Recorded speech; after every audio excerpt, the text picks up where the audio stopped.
Ladies and gentlemen, boys and girls, I think it's working. I really hope we're trying. I'm doing my absolute trying the hardest I have as anything in my entire life to attempt to bring you this race.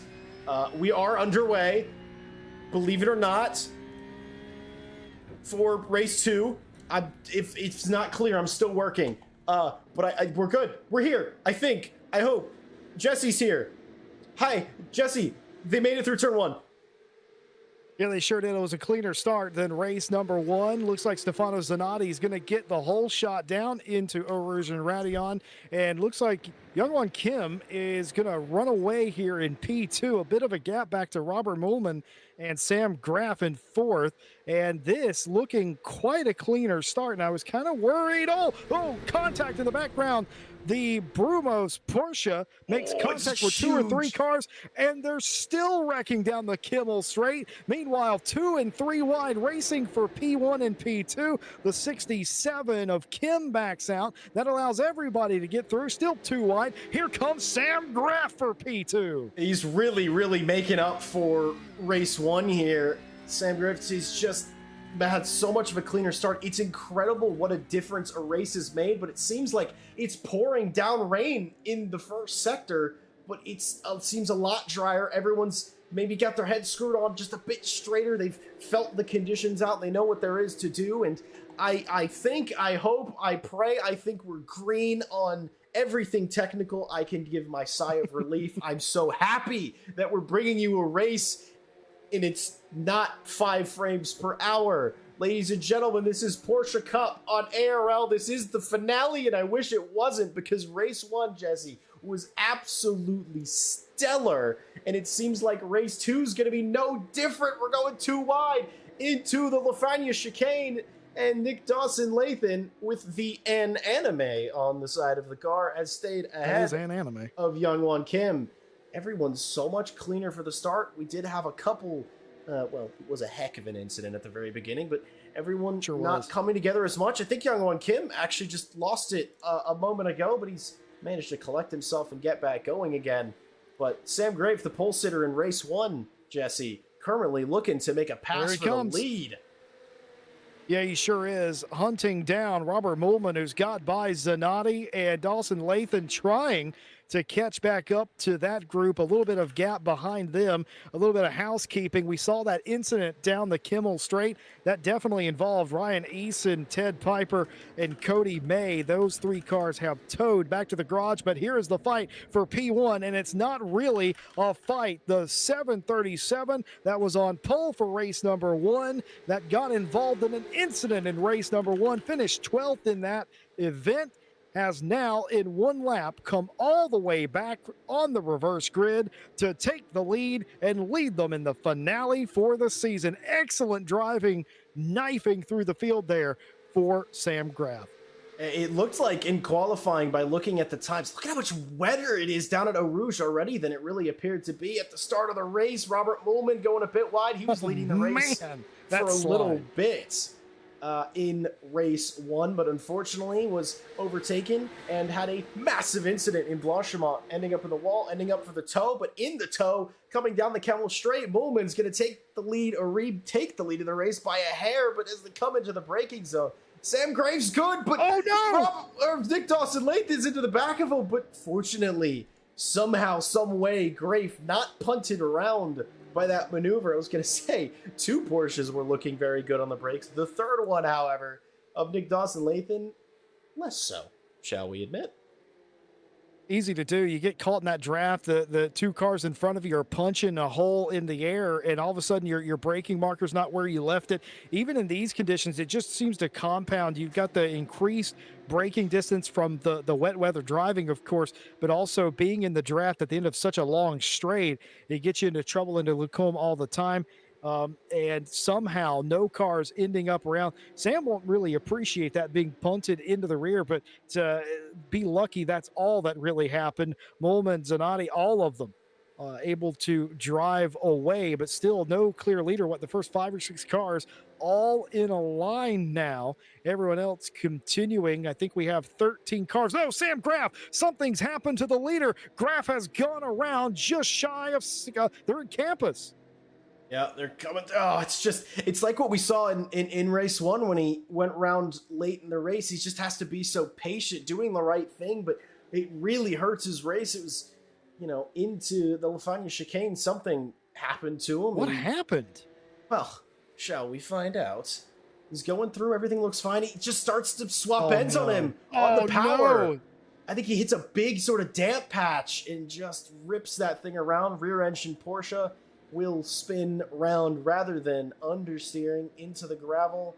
Then out he goes back onto the racing circuit. Well, but can I he's just so far say, down now. did the smart thing Absolutely. right there. He could have easily rejoined in an unsafe manner, created an even bigger problem, didn't damage the car.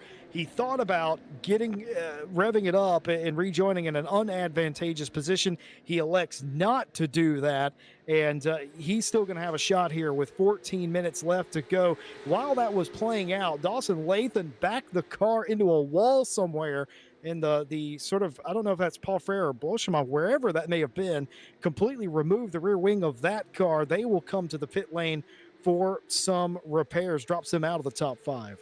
Yeah, we'll take a look at that incident in just a moment. We'll see what everybody can do as they're sorting themselves out towards Eau Rouge and then up into Radillon. But already, no shortage of drama here in race 2. Daniel Kent all over the back of Will Garwood in the doing the do.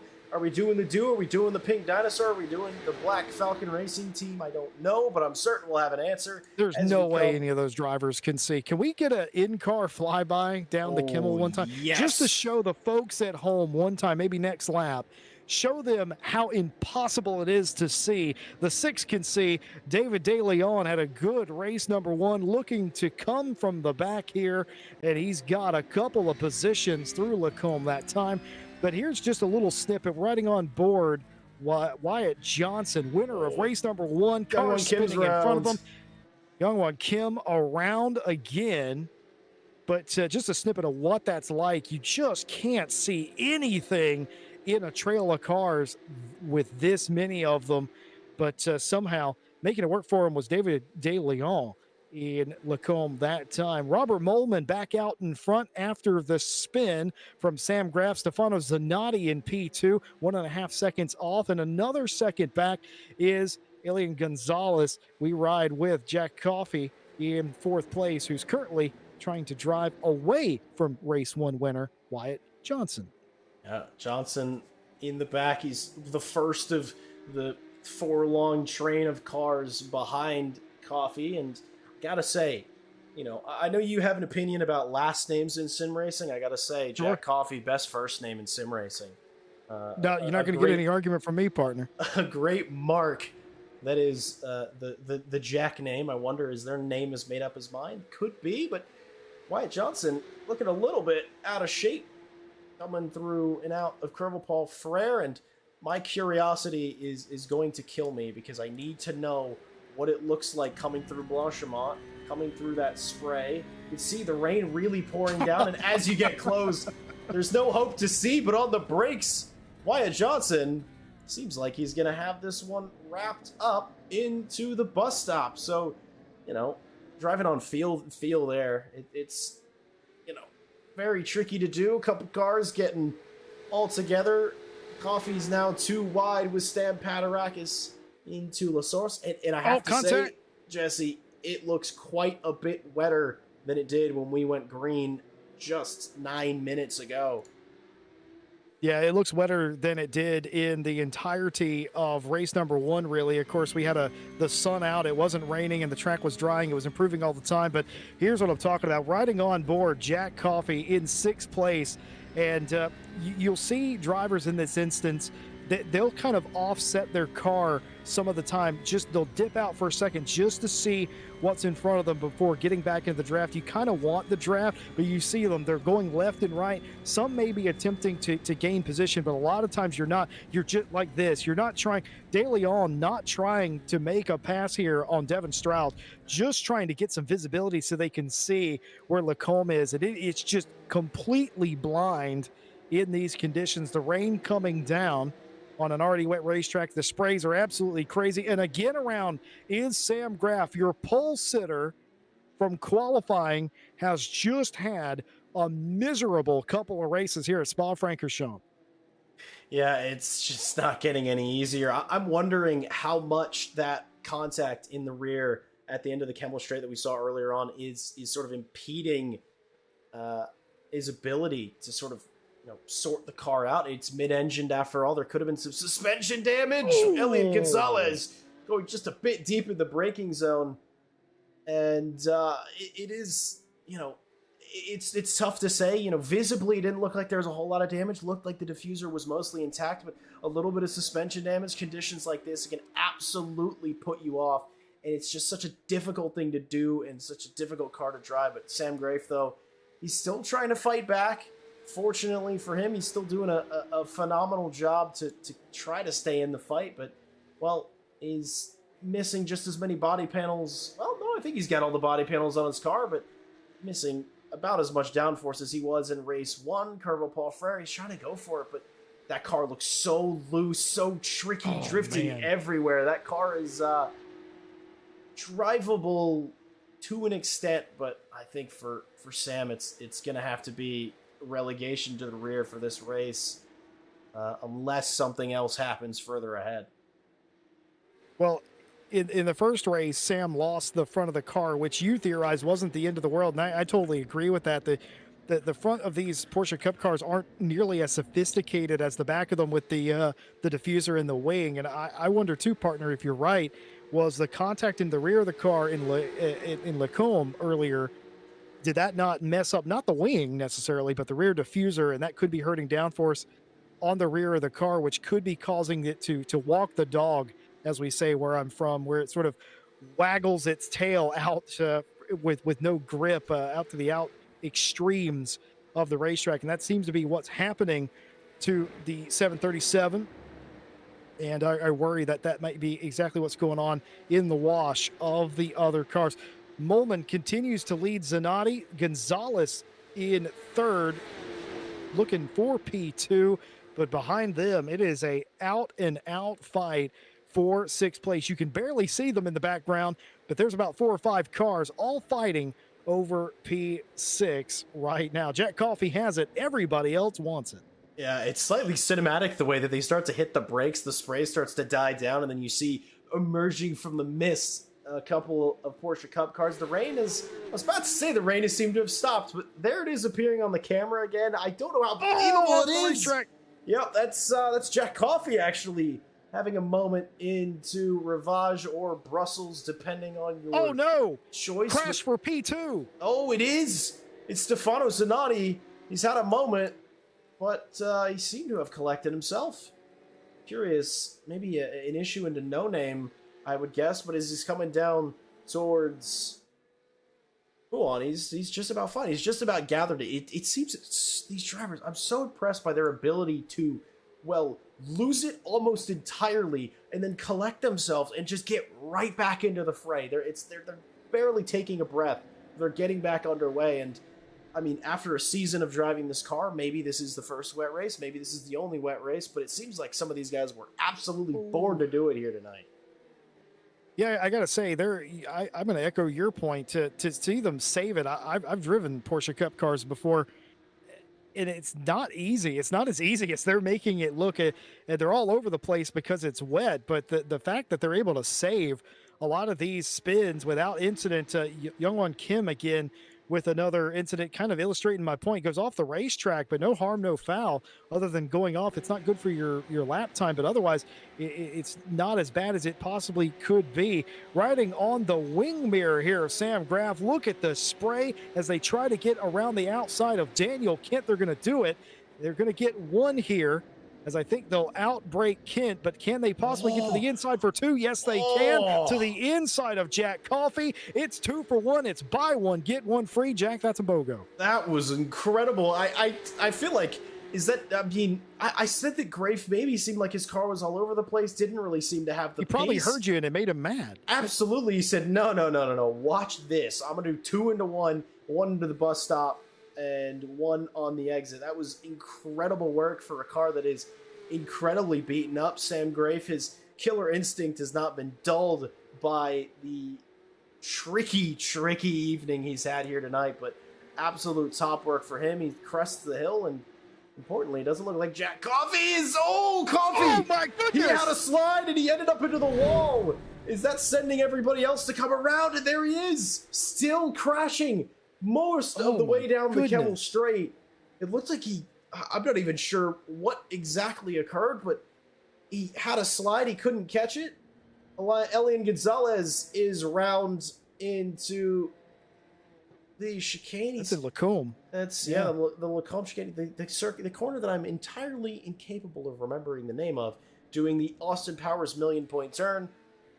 Getting back doing onto it the safely. circuit, doing it safely. We respect that. We absolutely respect that. We respect racing drivers who respect other drivers.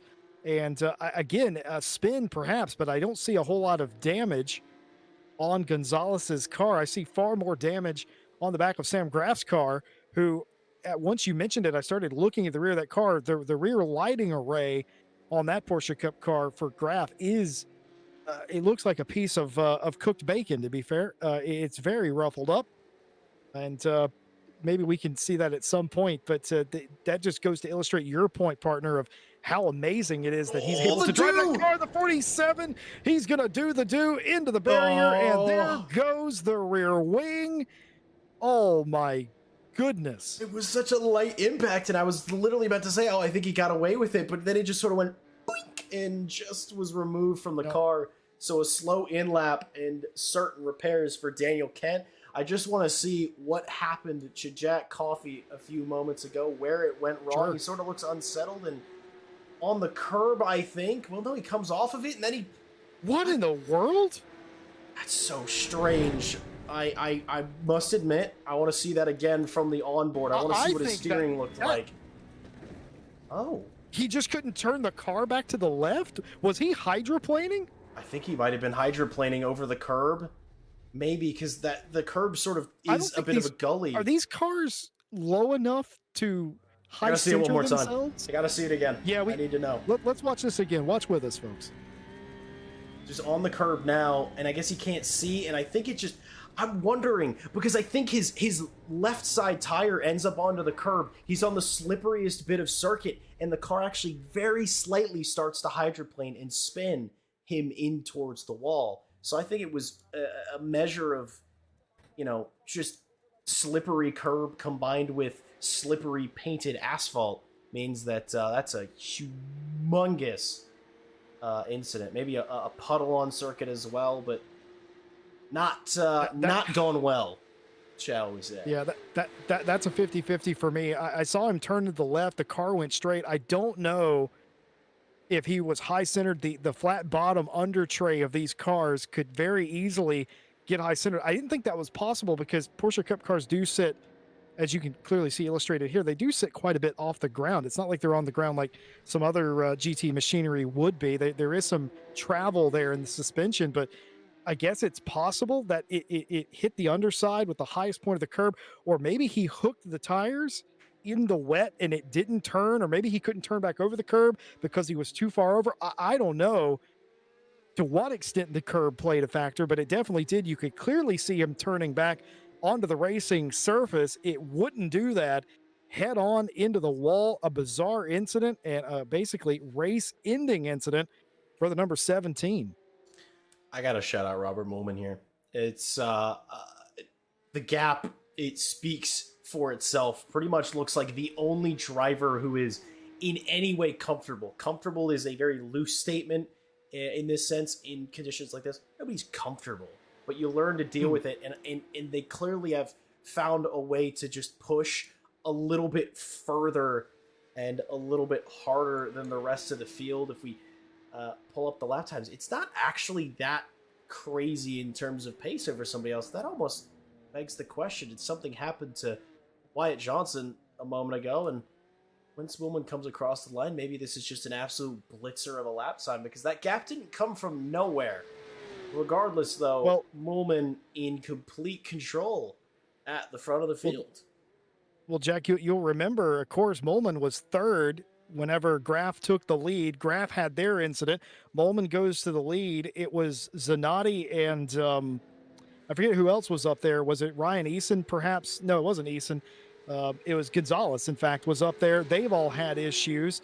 Zanatti survived earlier on when everybody else was having their issues. Jack Coffey was up there. He's had issues. Of course, Wyatt Johnson was running in fifth place prior to all that calamity. It's They've been true. promoted from fifth place to P2. Robert Molman is out there by 18 seconds because he's the only car in the top six that have not had any sort of calamity befall them in this race. So he had a 13-second lead after second and third place had their issue coming through No Name and Pouin. And now he's just walked the dog a little bit on that lead. Wyatt Johnson, to your credit though, last lap through was considerably slower. It was 13 seconds last I checked, but that last lap was way slower for Wyatt Johnson. That was well spotted by you. Huge slide by Sam. Yeah, that rear diffuser is not helping him out in these conditions, but he's somehow making it work. Yeah, he set the fastest lap of the race on that last lap. Oh, going around just ahead, it's Stefano Zanatti. There we go. And I really think that the comment I made about Sam Grafe, he took incredibly personally when I said that he's probably going to end up at the tail end of this field, because here he is fighting for third now, getting around David DeLeon out of No Name into Pouin. If he keeps this sorted, this is the white flag after all, final lap of the race. If he keeps this all together, he's going to have gone from, the lead back to 12th or 13th, and then back onto the podium again in the space of about 10 minutes. That is unbelievable. It's just showing the sheer unpredictability that's been this race, and it does seem problematic. I'm seeing in the YouTube chat, believe it or not, Jack Coffey has said that he went into a puddle, and that's where the car went around. It just snapped him. So there was a puddle just on the outside. He couldn't see where he was going, and that means that into the puddle he goes, into the gravel. Oh, it's Sam Grafe. Oh, his couple corners to go. He loses it. David DeLeon comes through. Stan Padarakis comes through, and we're going to have to see if maybe he ends up making it around in fifth. Is Robert Molman. He couldn't hold it in race one. He could hold it in race two. He shakes it, he has it, and he takes it by 19 seconds for victory in the final race of the season. Wyatt Johnson, the longest we've probably had to wait for anybody to come across the line tonight, in second. He came from first to last to third to fifth to everywhere, but he finishes in second position. We'll see what Sam Grafe can do. I just want to look back because he came across. He got back past on Stefano Zanatti, and now, well, he did overtake Zanatti, I think, in that bus stop. Though. You know what? I was right the first time. He did get back by somebody. Sam Grafe, P5. What a race! And they're all gonna celebrate by visiting the infield medical team. Yeah, and here comes with massive speed, Elian Gonzalez blowing the engine too, just for good result. It was fine until it wasn't. Everybody coming across the line, your finishing order in the finale. Fortunately, brought by functional streaming equipment. Robert Molman takes victory. Is that our sponsor? Our sponsor. Thank you to Proper Equipment and the encoder on my CPU rather than on my GPU, saving us for race two. Robert Molman wins, followed by Wyatt Johnson, David DeLeon, Stan Padarakis, Sam Grafe, who had possibly the busiest two races of the bunch, Stefano Zanatti in sixth, Devin Strauss in seventh, Nick Dawson-Lathan eighth, Elian Gonzalez in ninth, more blown engines at the top of Radion, Will Garwood in 10th, Daniel Kent 11th, Youngwon Kim 12th, Ted Piper in 13th, coming back out after the incident on lap 1, Ryan Easton 14th, Jack Coffey 15th, and Cody May 16th for just about one of the most exciting, it's hard to tell. I mean, of course, we saw race one. I'm not sure how well the viewers at home saw race one, but if you had to pick the more exciting race between the two, what's it going to be? Oh man, I think race one, what was probably the more exciting, came down to the last corner for the win. But as far as flag to flag excitement was concerned, every single lap of race two had something going on and had us scratching our heads from start to the finish. I just want to say huge congratulations, Robert Molman. Wyatt Johnson, another strong finish in race number two. Just everybody doing a good job up at the front of that field. The survivors, if you will, of the mayhem, showing you what being consistent and steady can do. It's just well deserved finishes up there as well, while putting on an absolute show. Folks, it's Porsche Cup cars in the rain at Spa. It ain't that easy. Some of them made it look easy going 2 and 3 wide some of the time, though.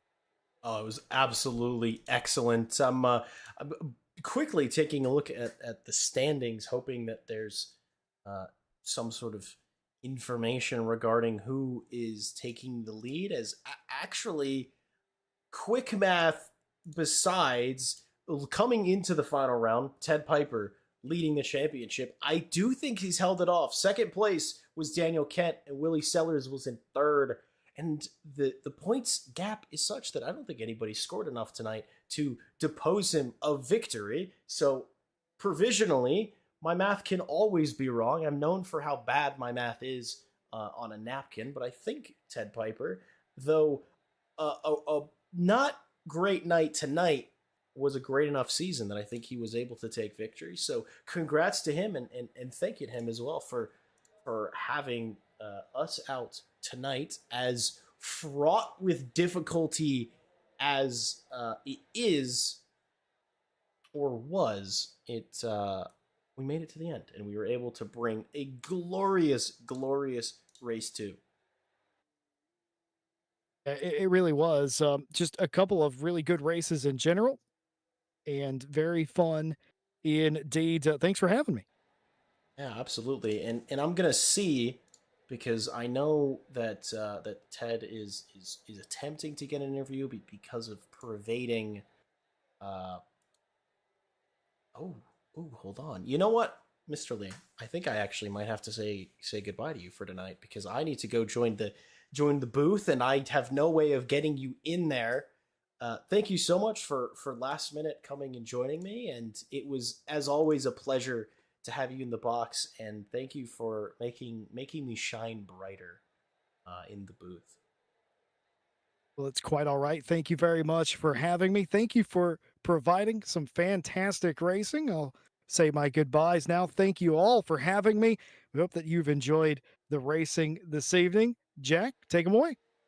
Well, indeed, my friend. Have a wonderful night, and absolute pleasure again speaking with you. And well, we'll chat soon.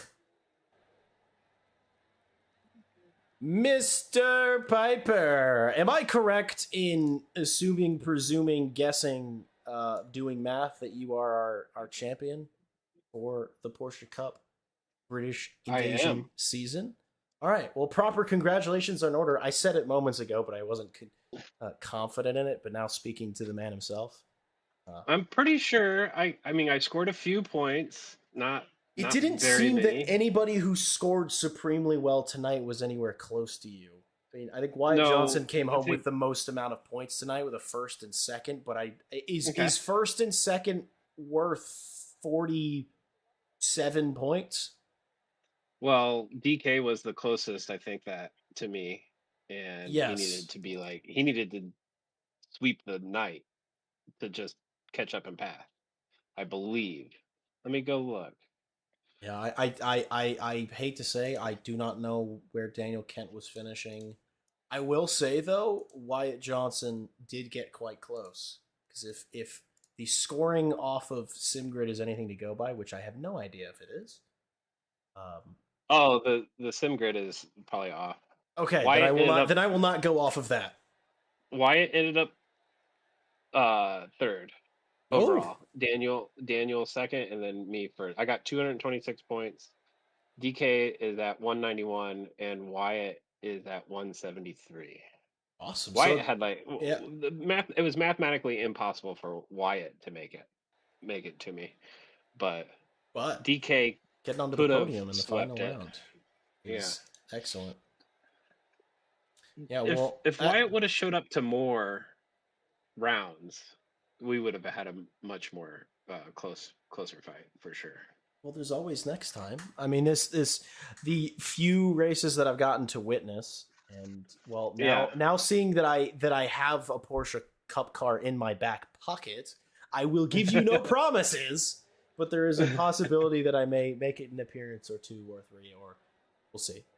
No Oh, dude, promises. these But it Porsche seems like a Cup lot of cars fun. are fun. Oh, it's a ton of fun. Is there plans for another season? Yeah, I think that we'll do. We want to do season three, probably July 13th. I think is what we're thinking about starting the third season, because we've been lining it up with the actual official seasons. So season two started in official, iRacing's official season two for the year, and so that will be the same um, for season three. Well, there you So go. just just how we've lined up our calendar, you know, that's kind of where we're going to be is July 13th, season three, and hopefully I don't know what we're going to do, like maybe an Asian one or the North American one, because we've been doing, we did a world tour for the season one, and then we did like British European kind of thing for season two. And then I really want to do like a North American and an Asian one as well. So, Basically, lots to look forward to if you are a fan of Porsche Cups, oh yeah, uh, which is good news. But speaking to you as a champion now, looking back on the season, I mean, how do you feel it went? How do you feel you did personally? I know, I mean, yes, you beat everybody, but I don't know. How'd you feel about the season as a whole? well, I missed the first race because I wasn't in town, but the second race through, crap, what was that? Um, the second race through to Letadon and Donington. Um, I was here for all of those, and I finished either first, second, or third through the whole entire middle of the season. And then clinching fast laps as well got me some extra points. And like tonight, I got fast lap tonight, so that was an extra 2 points. Um, but yeah, through the middle of the season, we didn't have very many people show up, so I kind of got lucky in that regards because there was like Nick and Robert who showed up in the second half of the season who really gave me a run, especially at Donington. Like Nick swept Donington and I was only able to get second. But so I'm hanging in with the fastest of the guys. Um, but I was just able to show up to more races and have better finishes, throughout the middle. So Sometimes that's all it takes. Sometimes yeah, the right place at the right time and being consistent where it counts is all you need. yeah, it was just But just consistency for sure. yeah, well, just wait till the bowling balls on circuit, known as myself, if and when I'm almost certain I will make an appearance at some point. I don't know. I've spent more time driving and less time commentating, and driving sure is fun. It's an absolute blast, and uh, you know, perhaps I will make more regular appearances on Mondays in the booth as well. We'll see. We'll chat about that. I know you and I will. Yeah. But it was a joy to be here tonight.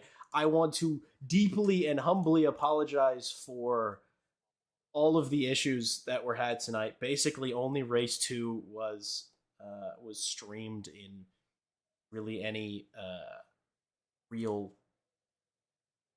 visible way, which I hope would be enjoyable. Both races were phenomenal. Race two was equally good as race one in terms of action, which was great.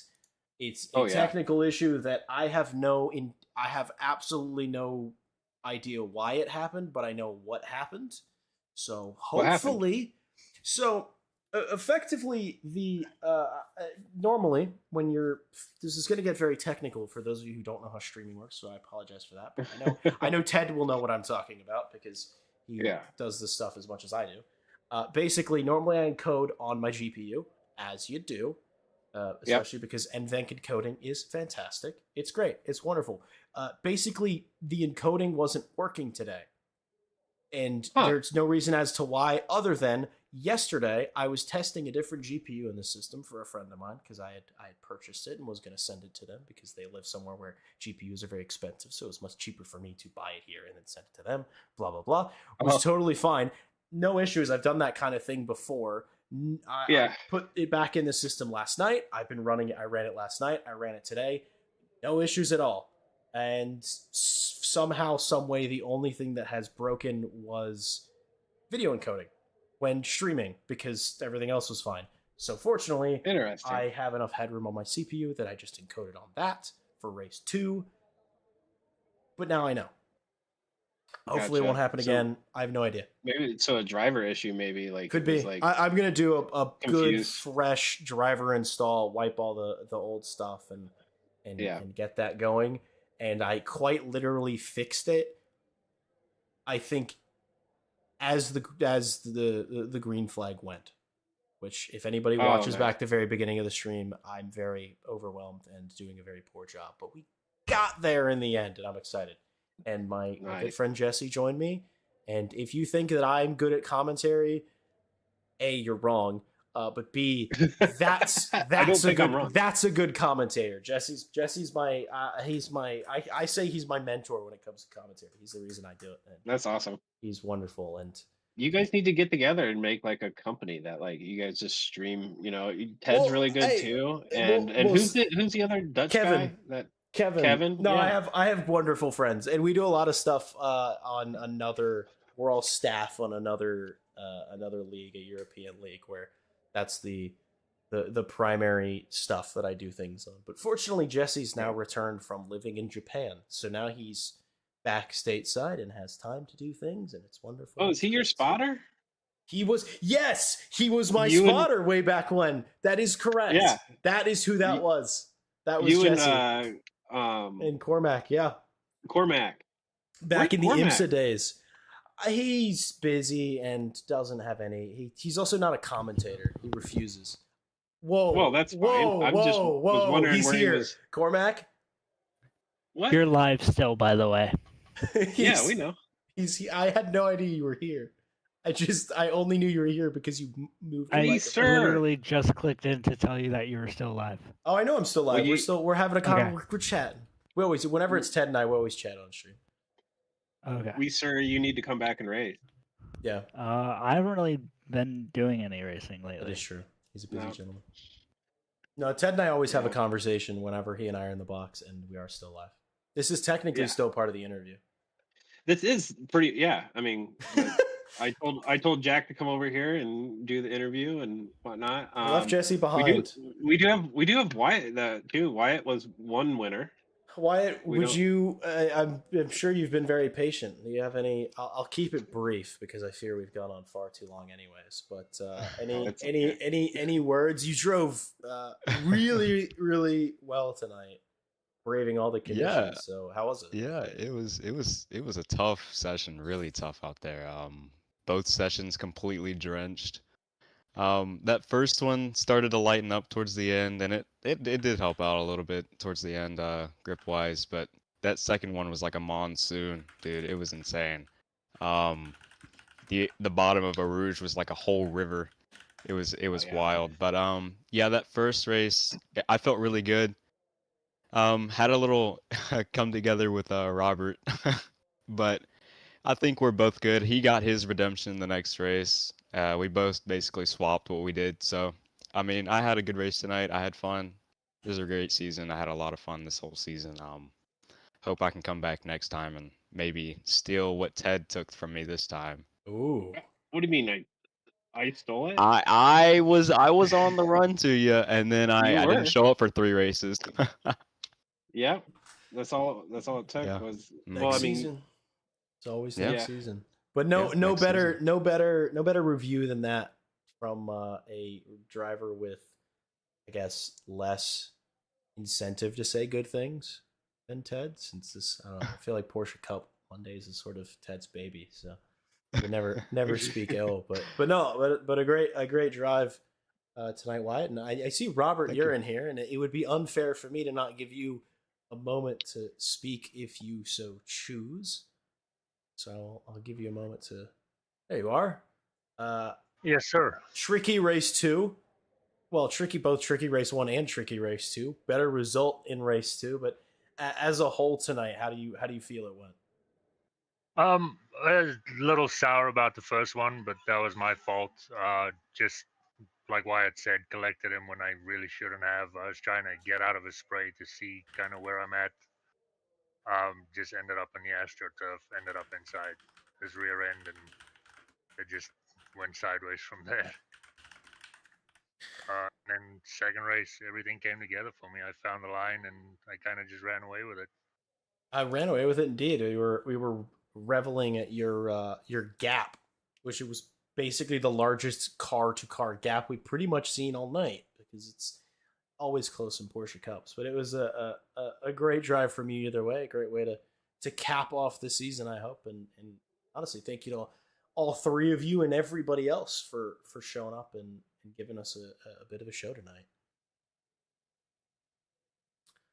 But gentlemen, I'm gonna leave you for now. I'm gonna end off this stream, and then I'm certain we can wax lyrical when I am done. But thank you all for being here, Yeah. and thank you all for being here, viewers, because I appreciate you being with me, sticking with me through all the technical issues and all of that junk and a whole myriad of everything going wrong. I humbly apologize again. I would have liked to have thought that I got these things worked out, but it was a new issue. And if you understood the technical jargon I spoke with Ted about, then good on you. And if you knew that that would be an issue, you're better at this than I am, which isn't too difficult. I hope you all have a wonderful night. We should be back for another ARL stream, and especially on iRacing on Thursday.